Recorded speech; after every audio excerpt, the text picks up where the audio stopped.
Good morning, all of you. Today we are going to learn some quality assurance tips as well as introduction to TQM.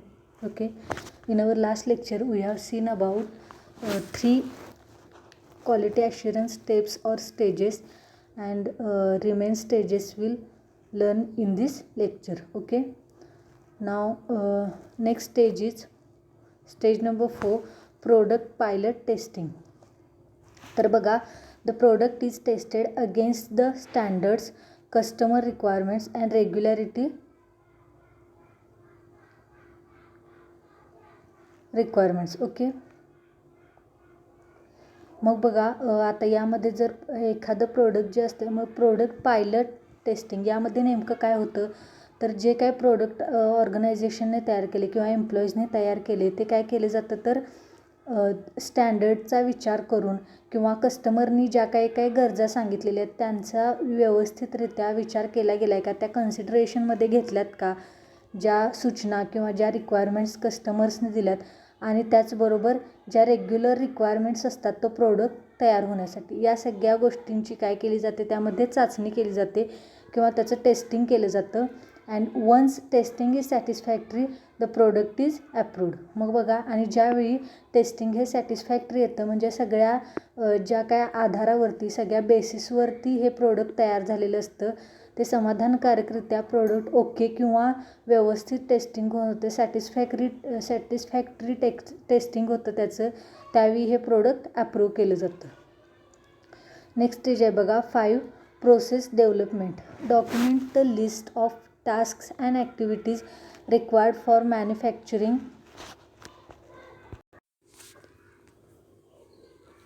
तर बघा, process डेव्हलपमेंटमध्ये काय होतं, तर document the list of task and activities required for manufacturing. Process डेव्हलपमेंटमध्ये जे काही documentation तयार असेल, त्याचबरोबर ॲक्टिव्हिटीसाठी रिक्वायर्ड असणारी मॅन्युफॅक्चरिंगची लिस्ट महत्त्वाची असते.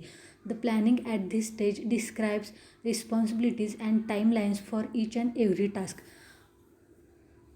मग या स्टेजमधले जे काही प्लॅनिंग असतं ते काय डिस्क्राईब करतं किंवा ते नेमकं काय सांगतं, तर प्रत्येक व्यक्तीच्या रिस्पॉन्सिबिलिटीज, त्याचबरोबर प्रत्येक व्यक्तीचं काम काय असणार आहे आणि त्याची टाईम लिमिट. ओके, म्हणजे टाईमलाईन किंवा डेडलाईन हे सगळं प्रोसेस डेव्हलपमेंटमध्ये इन्क्लूड केलं जातं. नेक्स्ट स्टेप बघा, start manufacturing. Before starting manufacturing process controls are put in place. मग बघा, ज्यावेळी एखादं प्रोडक्टचं मॅन्युफॅक्चरिंग तयार केलं जातं, त्याच्या आधी जी काय प्रोसेस असेल किंवा जी काय पद्धत असेल, जी काय प्रक्रिया असेल ती कंट्रोलमध्ये ठेवली जाते. The risks and reasons of failures are analysed and actions are initiate to avoid those risk. मग त्याचबरोबर एखादं प्रोडक्ट हे मॅन्युफॅक्चर करण्याआधी त्यामध्ये कुठल्या कुठल्या रिस्क आहेत, मग त्याचे कारणं काय असतील, आणि त्याचबरोबर मग त्याचबरोबर जर समजा एखादं प्रोडक्ट जर फेल गेलं तर त्याचे रिझन्स काय असतील, या सगळ्या गोष्टींचा विचार केला जातो, त्याचं ॲनालायझेशन केलं जातं, आणि या चुका टाळण्यासाठी किंवा हे प्रॉब्लेम्स टाळण्यासाठी त्या पद्धतीनं ॲक्शन घेतली जाते.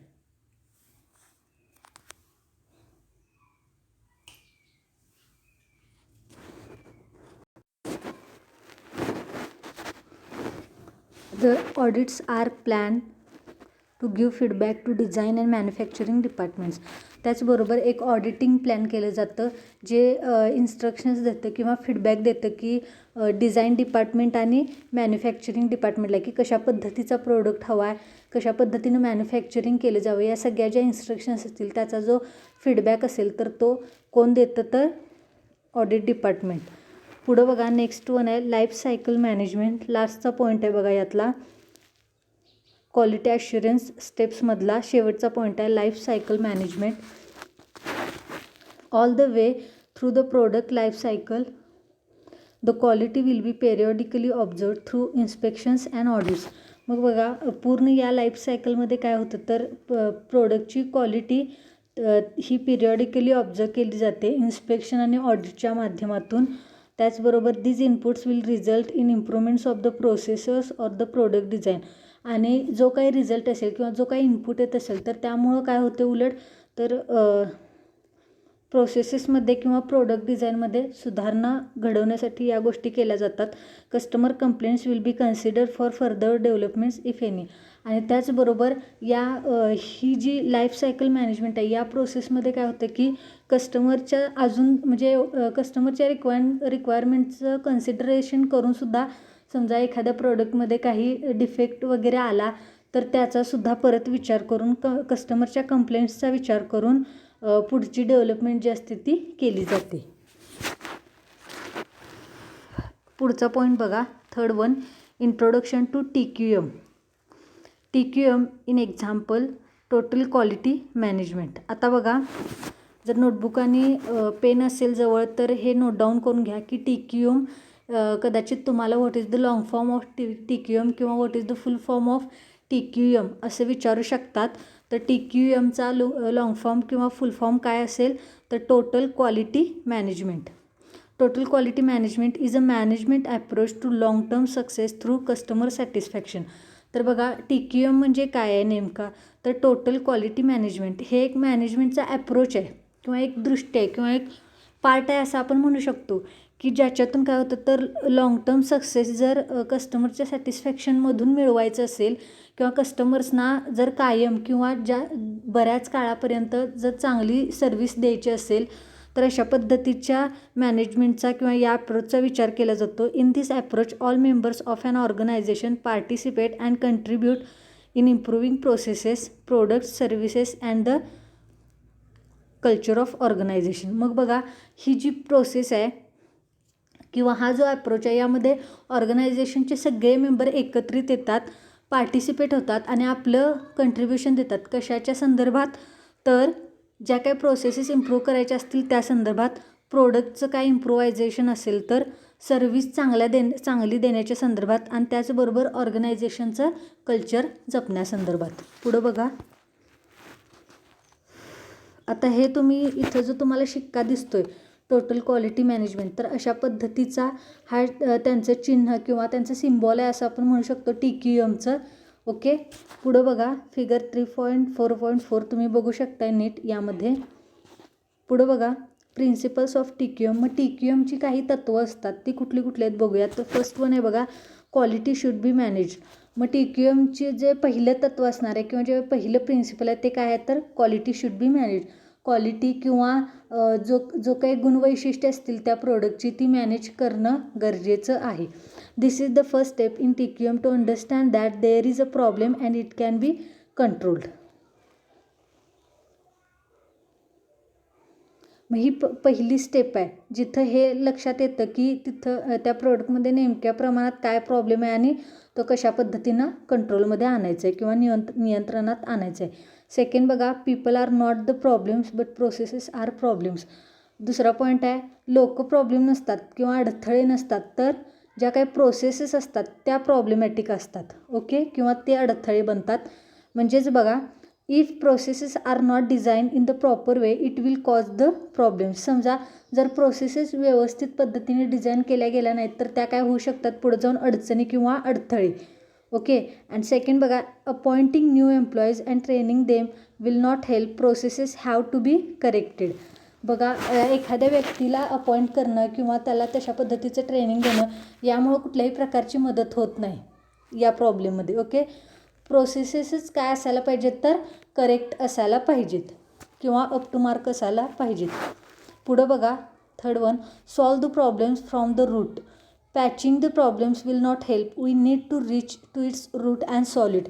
समजा एखादा ऑर्गनायझेशनने प्रोडक्ट तयार केलं आहे, ओके, आणि समजा त्याच्यामध्ये होल असेल, मग ते प्रोडक्ट होलमुळं काय होतं, त्याच्यामध्ये होल पडलं असल्यामुळं किंवा तयार करताना पडलं गेल्यामुळं काय होतं तर समजा तो जर पॅच भरून निघत नसेल पण तरीही तेवढ्या होलनी काय होतं असा विचार करून त्यात काहीतरी पॅचेस केले तर त्याचा काही उपयोग नसतो. ओके, ते प्रोडक्ट खराबच होतं.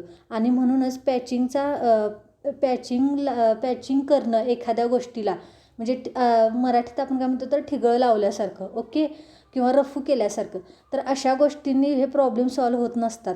आपल्याला काय करायला लागतं तर नेमका प्रॉब्लेम काय आहे, कशामुळे ते होल पडलं हे शोधून काढणं गरजेचं आहे.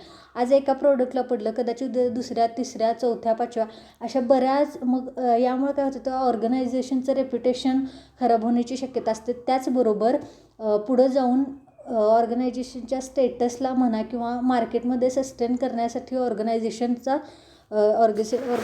धोका निर्माण होण्याची शक्यता असते. पुढचा पॉईंट आहे बघा, each and every employee is accountable for quality. Every employee in the organization or company, right from workers to the manager, should know that their work is important to ensure the high quality products and services. बघा, प्रत्येक ऑर्गनायझेशनमधला each and every person म्हणजे प्रत्येक व्यक्ती हा काय असला पाहिजे, जबाबदार असला पाहिजे, त्याला त्याच्या कामाचं नॉलेज असलं पाहिजे. त्याचबरोबर आपण ऑर्गनायझेशनचं एक हाय क्वालिटी प्रोडक्ट तयार करतो याची त्याला जाण असली पाहिजे आणि आपल्याला कस्टमरना कशा पद्धतीची सर्व्हिस द्यायची आहे किंवा सेवा द्यायची आहे याची त्याला पूर्णपणे माहिती असणं गरजेचं आहे. त्याचवेळी तुमची जी प्रोडक्टची क्वालिटी असणार आहे ती काय राहणार आहे तर सस्टेन राहणार आहे. पुढं बघा, quality should be measurable. The results produced should be quantifiable in terms of quality. Result तुमचा हा क्वांटिफिएबल असला पाहिजे क्वालिटीच्या संदर्भात. त्याचबरोबर this helps to set goals for the future and to make sure that every department works towards the same goal. त्याचबरोबर यामुळं काय होतं तर तुमचे जे काय ऑर्गनायझेशनचे गोल्स असतात ते सेट करायला मदत होते आणि भविष्यामध्ये प्रत्येक डिपार्टमेंटला लक्षात येते की आपलं काम हे कुठल्या ध्येयाच्या उद्देशाने आपण करतो किंवा कुठली उद्दिष्टे साध्य करण्यासाठी आपण करत आहोत. नेक्स्टचा पॉईंट आहे बघा, quality improvements should be incessant. TQM is not something that can be done only once but it is a continuous process. TQM म्हणजे नेमकं काय तर टोटल क्वालिटी मॅनेजमेंट. मग TQM ही एकदाच होणारी प्रोसेस नाही आहे तर ती कंटिन्युअस प्रोसेस आहे, ओके. म्हणजे एकदा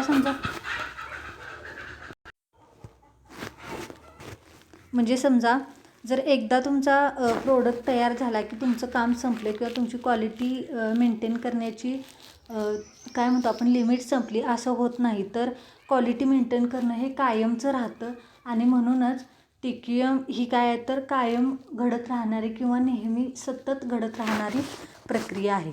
पुढं बघा,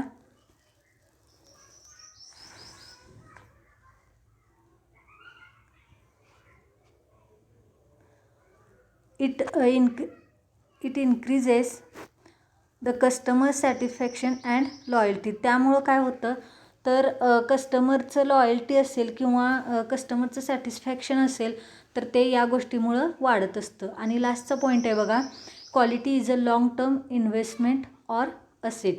तर बघा, TQM ensures the long term quality because it helps organisation to sustain for long in the market. आणि TQMमुळं काय होतं तर टोटल क्वालिटी मॅनेजमेंट असल्यामुळं किंवा हा ॲप्रोच असल्यामुळं मॅनेजमेंटचा प्रोडक्ट हे नेहमी चांगलंच होत राहतं, क्वालिटी देतं प्रोडक्ट. त्याचबरोबर हे लाँग टर्म राहतं आणि ऑर्गनायझेशनलासुद्धा लाँग टर्म मार्केटमध्ये सस्टेन होण्यासाठी किंवा स्थिरावण्यासाठी मदत करतं. पुढं नेक्स्ट पॉईंट बघा, चौथा, introduction to kaizen. Kaizen is a system of continuous improvement in quality, technology, processes, company culture, productivity, safety and leadership. तर बघा, केझेन हे काय आहे नेमकं तर केझेन हे एक सिस्टीम आहे, ओके, किंवा ही एक प्रक्रिया आहे जी काय करते तर कंटिन्युअस इम्प्रूव्हमेंट करत राहते, सतत सुधारणा करत राहते. कशामध्ये तर तुमच्या प्रोडक्टची क्वालिटी असेल, टेक्नॉलॉजी असेल तुमच्या ऑर्गनायझेशनमधली, देन प्रोसेसेस असतील, डिफरंट प्रोसेसेस असतील, देन कंपनी कल्चर असेल, तुमच्या प्रोडक्टची प्रोडक्टिव्हिटी असेल, सेफ्टी आणि लीडरशिप, ओके. या सगळ्या बाबतीत काय करत राहतं तर कंटिन्युअस इम्प्रूव्हमेंट करत राहतं. केझेन वॉज क्रिएटेड इन जापान. तर बघा, सगळ्यात महत्त्वाचा पॉईंट आहे, नोटबुक आणि पेन असेल तर नोट डाऊन करून घ्या कारण की केझेनवरती सुद्धा तुम्हाला क्वेश्चन्स येतात मॅनेजमेंटच्या पेपरला MCQच्या स्वरूपात, ओके. त्यामुळं याबद्दल सगळी माहिती तुम्हाला माहिती असणं गरजेचं आहे, okay. Kaizen was created in Japan. जपानमध्ये केझेनची सुरुवात झाली होती किंवा निर्मिती झाली होती. The word kaizen means continuous improvement. बघा आता या केझेन या शब्दाचा सुद्धा तुम्हाला अर्थ विचारू शकतात. What is the meaning of kaizen किंवा kaizen means dot dot dot. Okay, आणि तुम्हाला मग ऑप्शन्स दिले जातील. मग केझेनचा अर्थ काय तर कंटिन्युअस इम्प्रूव्हमेंट, सतत चालणारी सुधारणा किंवा सतत होत राहणारी सुधारणा. The word kaizen means continuous improvement. It comes from the Japanese words kai means school and zen meaning wisdom. तर बघा हा जो केझेन शब्द आहे तो कुठून आला तर it comes from the Japanese words. Japanese words जे आहेत त्याचा भ्रंश होऊन काय झालं आहे तर हा शब्द तयार झाला आहे. मग त्यातला कै मीनिंग, मग कै सुरुवातीचं जे कै आहे त्याचा अर्थ बघा स्कूल, आणि झेन जे लास्टचं आहे त्याचा अर्थ आहे विजडम म्हणजे शहाणपण. Okay, kaizen system involves every employee from upper management to the worker. मग ही जी केझेन सिस्टीम आहे ती प्रत्येक एम्प्लॉयमध्ये इन्व्हॉल्व केली जाते, म्हणजे पूर्ण टॉप लेवल मॅनेजमेंटपासून लो लेवल मॅनेजमेंटपर्यंत. Everybody is encourage to come up with small improvement suggestions on a regular basis. This is continuously activity. आणि काय होतं तर या केझेन या सिस्टीममुळं काय होतं तर प्रत्येक व्यक्ती हा छोट्या छोट्या इम्प्रूव्हमेंट्स त्याच्यात होत राहतात, त्यामुळे तो कॉन्फिडंट होतो. त्याचबरोबर रेग्युलर बेसिसवरती त्यांना सजेशन्स दिल्या जातात आणि म्हणूनच ही ॲक्टिव्हिटी जी आहे ती कशी आहे तर कंटिन्युअस आहे. मग आता फिगर 3.4.5 बघू शकता तुम्ही इथं. Act, then plan, then do, then check, kaizen. Okay, kaizen सेंटरला आहे. त्याच्यामध्ये सुरुवातीला आपण बघितलं तर ॲक्ट म्हणजे कृती करणं, त्यानंतर प्लॅन, आता आपण सुरुवातीला इकडून घेऊयात. प्लॅन घड्याळाच्या रोटेशनप्रमाणे. ओके, तर बघा प्लॅन म्हणजे सगळ्यात आपण आधी काय करतो, एखादी गोष्ट करायची झाली तर प्लॅन करतो. देन डू, त्यानंतर आपण जी काय म्हणतो आपण त्या प्लॅनचा आढावा घेतो किंवा पडताळणी करतो, प्लॅनचं इम्प्लिमेंटेशन करतो. देन चेक, आपला प्लॅन सक्सेसफुल झाला आहे किंवा नाही तो चेक करतो आणि त्यानंतर ॲक्ट करतो. त्यानंतर आपण प्लॅनचं इम्प्लिमेंटेशन करतो. ओके, आणि ही सततची चालणारी प्रोसेस म्हणजेच काय आहे तर केझेन. In example, in Japanese companies like Toyota and Canon around 100 suggestions per employee per year are written down, shared and also implemented. आता एखादं एक्झाम्पल घ्यायचं झालं तर बघा जॅपनीज कंपनीज ज्या आहेत, टोयोटो असेल किंवा कॅनन असेल, तर 100 suggestions per employee per year, म्हणजे प्रत्येक एम्प्लॉयला प्रत्येक वर्षी 100 सजेशन्स दिल्या जातात किंवा लिहून पाठवल्या जातात आणि त्याच पद्धतीनं त्या सगळ्यांना शेअर केल्या जातात आणि त्यांचं इम्प्लिमेंटेशन केलं जातं. Kaizen is based on making little changes on a regular basis which improves productivity, safety and effectiveness while reducing waste. तर बघा kaizen is based on making little changes. Kaizen ही कशावरती आधारित आहे तर छोटे छोटे बदल करण्याच्या गोष्टींवरती आधारित. त्याचबरोबर regular basis which improves productivity, त्याचबरोबर रेग्युलरच्या ज्या गोष्टी असतात ज्यामुळे इम्प्रूव्हायझेशन वाढतं. सेफ्टी आणि इफेक्टिव्हनेस व्हाईल रिड्युसिंग वेस्ट, त्याचबरोबर सेफ्टी आणि इफेक्टिव्हनेससुद्धा वाढतो. Kaizen is all about making the changes in all areas related to organisation. मग केझेन याचा जरी विचार करायचा झाला पूर्णतः तरी त्याचा विचार आपण असा करू शकतो की तो प्रत्येक गोष्टीमध्ये बदल घडवणारी सिस्टीम किंवा सुधारणा घडवणारी सिस्टीम, मग त्यामध्ये ऑर्गनायझेशनचा सुद्धा समावेश होतो. Kaizen system in Japan is a system of improvement that includes home, business life as well as social activities. Kaizen system ही जपानमध्ये एक इम्प्रूव्हमेंट सिस्टीम अशीच राबवली जाते किंवा सुधारणा प्रक्रिया म्हणूनच राबवली जाते. मग त्यामध्ये घरं असतील किंवा बिझनेस असेल, बिझनेस लाईफ असेल, त्याचबरोबर सोशल ॲक्टिव्हिटीज असतील, तर या सगळ्या गोष्टींचा म्हणजे जवळजवळ फक्त बिझनेसच्याच बाबतीत नाही तर जवळजवळ या पर्सनल गोष्टींमध्ये सुद्धा केझेनचा वापर केला जातो. This concept is applied in every aspect of a person's life. म्हणजे बघा व्यक्तीच्या आयुष्यातल्या प्रत्येक भागावरती किंवा प्रत्येक पार्टवरती, घटकावरती ही प्रोसेस किंवा ही जी कन्सेप्ट आहे ती अप्लाइड केली गेली. कुठं तर जपानमध्ये. पुढं बघा, In business, Kaizen includes quality circles, automation, suggestion systems, just-in-time delivery, Kanban in 5S. तर बघा, इन बिझनेस केझेन इन्क्लूड, मग बिझनेसमध्ये केझेनचं कुठल्या कुठल्या क्षेत्रामध्ये वाटा आहे बघा. तर क्वालिटी सर्कल्स आपण ज्या लास्ट लेक्चरला बघितलं ते, त्यानंतर automation, suggestion systems, just in time delivery, अगदीच कमी वेळामध्ये डिलिव्हरी करणं प्रोडक्टची, आणि त्यानंतर कॅनबेन अँड 5S. तर पुढं बघा, नेक्स्ट पॉईंट आहे 5, introduction to 5S. The 5S practice is a technique used to establish and maintain quality environment in an organization. तर 5S ही काय आहे, तर practice is a technique. 5S practice ही काय आहे, तर एक टेक्निक आहे, use to establish and maintain quality environment in an organisation.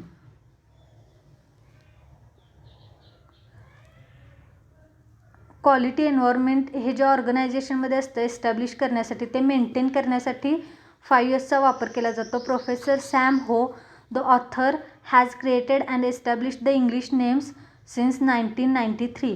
तर प्रोफेसर सॅम हो यांनी काय केलं होतं, तर हे 5S क्रिएट केलं होतं, द इंग्लिश नेम्स सिन्स 1993. 1993मध्ये त्याचं जर सिम्बल बघितलं तुम्ही, फिगर 3.4.6मध्ये आहे बघा 5S. The meaning of English names and typical examples are shown in the following table. म्हणजे तुम्हाला इंग्लिश नावं किंवा टिपिकल एक्झाम्पल्स दिसत आहेत ते तुम्हाला या चार्टमध्ये किंवा या टेबलमध्ये दिसून येतात. तर इंग्लिश नेम्स असतील बघा, structurise, meaning, organisation and typical example, throw away, waste and return to store. Second आहे बघा, सिस्टमाइज, मीनिंग आहे neatness, typical example, document should be retrieved fast. Okay, त्याचबरोबर सॅनिटाईज, मीनिंग आहे cleaning, typical example, individual cleaning, accountability. Then English names आहे बघा, standardise, meaning आहे standardisation आणि typical example आहे transparency in storing. And the last one is self discipline, meaning आहे discipline आणि typical example implement 5S daily. Okay, तर अशा पद्धतीनं हा चार्ट तुम्हाला समजला असतील. शब्द सोपे आहेत. ओके, त्यामुळे यामध्ये काय जास्त एक्सप्लेन करण्यासारखं नाही आहे. तरीही कुणाला काय शंका असेल तर तुम्ही मला परत विचारू शकताय. देन नेक्स्टचा पॉईंट घेऊयात आपण. Point number 6, introduction to 6 sigma. 6 sigma is a statistically based process improvement methodology और technique.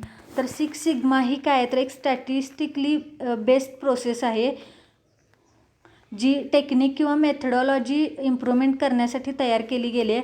Sigma means standard deviation and 6 sigma means 6 standard deviations. सिग्माचा अर्थ काय, तर स्टँडर्ड डेव्हिएशन्स. ओके, आणि 6 सिग्मा म्हणजे काय, तर 6 स्टँडर्ड डेव्हिएशन्स. हे सुद्धा तुम्ही नोट डाऊन करून घेऊ शकताय, कारण की MCQला तुम्हाला हा क्वेश्चन विचारला जाऊ शकतो, what is the meaning of sigma किंवा what is the meaning of 6 sigma. Next, it aims to reduce defects to a rate of 3.4 defects per million defect opportunities by identifying and eliminating causes of variation in business processes. तर बघा, opportunities असतील किंवा ज्या opportunities असतील त्या identify करण्यासाठी किंवा जर त्या योग्य नसतील तर त्या इलिमिनेट करण्यासाठी वेगवेगळ्या पद्धतीचे बिझनेस प्रोसेसेस वापरले जातात.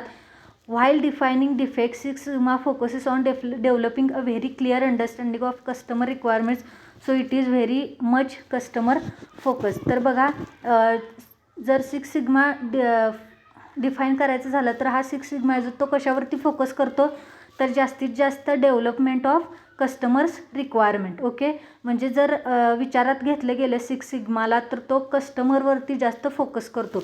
मग आता 6 सिग्माचं तुम्ही इथं सिम्बल बघू शकताय, फिगर 3.4.7. हे जे सिम्बल तुम्ही बघताय ते कशाच्या संदर्भात आहेत, तर 6 sigma. The 6 sigma methodology endorse DMAIC concept. तर ही कशावरती फोर्स करते, तर DMAIC. मग आता DMAIC इज डिफाईन म्हणजे ही मग DMAIC म्हणजे नेमकं काय, तर मेजर, ॲनालाइज, पहिला आहे बघा D for define, M for measure, A for analyse, I for improve and C for control. Okay, तर या सगळ्या गोष्टींसाठी काय केले जातं तर सिक्स सिग्मा ही मेथडॉलॉजी एंडॉर्स केली जाते. Important themes in six sigma. मग सिक्स सिग्मामधल्या ज्या महत्त्वाच्या थीम्स आहेत त्या कुठल्या बघा. फर्स्ट वन,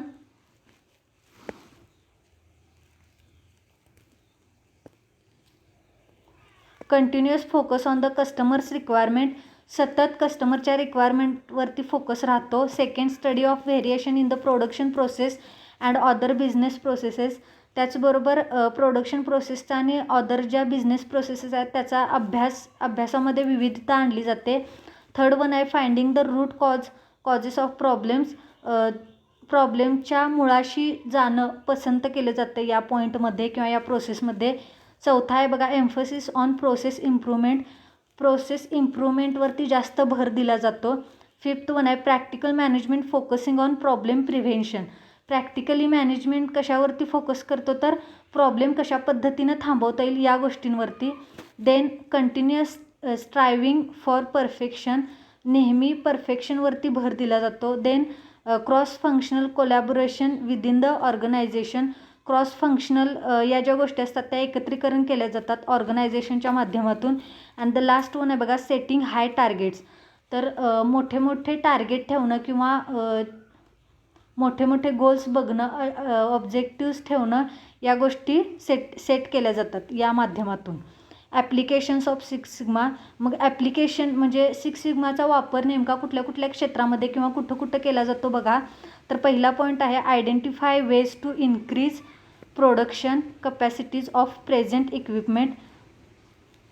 एखादं प्रोडक्शनची कपॅसिटी किती म्हणजे एखादं प्रोडक्शन कुठल्या मर्यादेपर्यंत करावं सध्याच्या वातावरणामध्ये किंवा सध्याच्या काळामध्ये यासाठी ॲप्लिकेशन केलं जातं. त्याचबरोबर improve on time delivery aspect. त्याचबरोबर टाईम डिलिव्हरी आस्पेक्टवरती जास्त भर दिला जातो.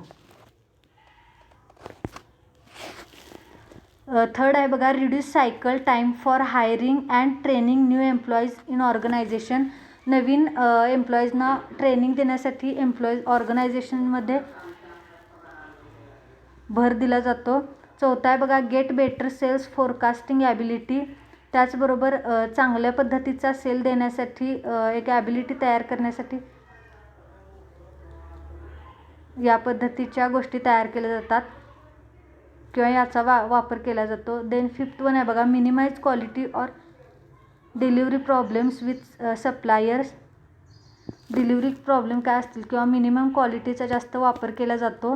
Then better logistic. चांगल्या तर्कांचा इथं विचार केला जातो. आणि लास्टचा पॉईंट आहे बघा इम्प्रूव्ड कस्टमर सर्व्हिस क्वालिटी. त्याचबरोबर कस्टमर सर्व्हिसची जी काय पॉलिसी आहे ती इम्प्रूव्ड करण्यासाठी प्रयत्न केला जातो.